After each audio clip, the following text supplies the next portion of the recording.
দেখাতে হবে সেইটা বোঝার বুদ্ধি আপনাদের হয় নাই।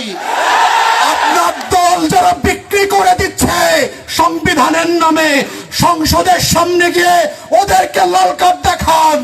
যদি আপনার বুদ্ধি থেকে থাকে আর বুদ্ধি প্রতিবন্ধী হলে বলেন, রাকসুর ফান্ড দিয়ে আপনাদের সবাইকে পাবনায় চিকিৎসার ব্যবস্থা করা হবে। অতএব প্রিয় উপস্থিতি, আমাদের বক্তব্য খুব পরিষ্কার।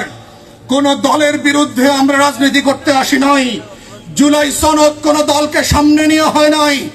জুলাই সনদ হয়েছে বাংলাদেশের ইতিহাসকে সামনে রেখে। জুলাই সনদ হয়েছে বাংলাদেশে ফ্যাসিবাদ বিরোধী আন্দোলনকে সামনে রেখে।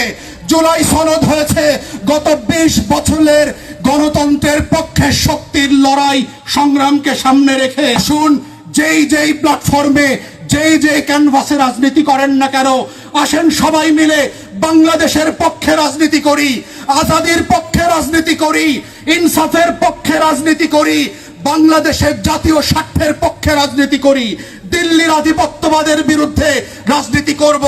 যদি করতে ব্যর্থ হন তাহলে নতুন করে আবার ইনকিলাব, হাদির কণ্ঠে থেকে লাখো হাদিতে পরিণত হয়ে আবাবিলের মতো রাষ্ট্র চাকসু ডাকসুর মতো করে সারা বাংলাদেশ চুরে যাবে।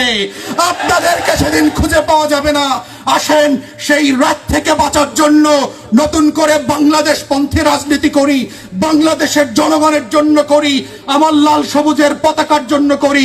সেই লড়াইতে আমার তরুণদেরকে থাকবার এবং লড়াই করবার আহ্বান জানিয়ে আমার বক্তব্য এখানে শেষ করছি। সবাইকে অসংখ্য ধন্যবাদ। আসসালামু আলাইকুম।